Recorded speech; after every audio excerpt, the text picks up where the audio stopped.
Сәлем баршаңызға, каналыма қош келдіңіздер.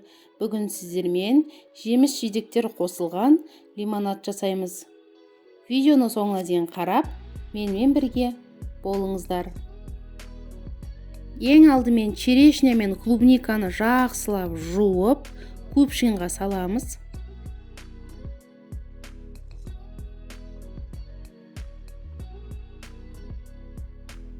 Үш тілім апельсин, 3 тілім лимон,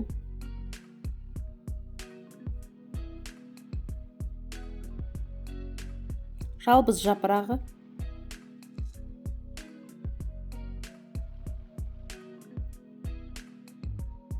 лимонадқа арналған сироп, мендегі арбузный сироп,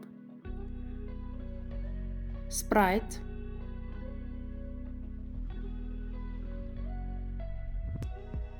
сарыағаш,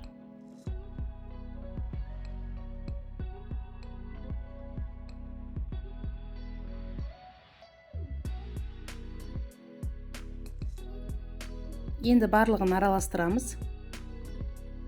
Түбінде қалып қалған сиробымызды осылай араластырып жібереміз. Неке қараңыздар, қандай күшті сусын шықты.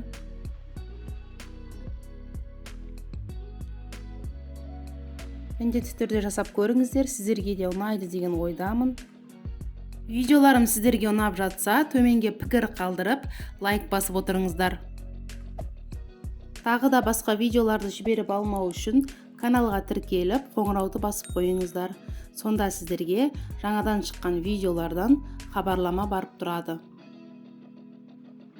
Сіздермен болған Эльмира, астарыңыз дәмді болсын.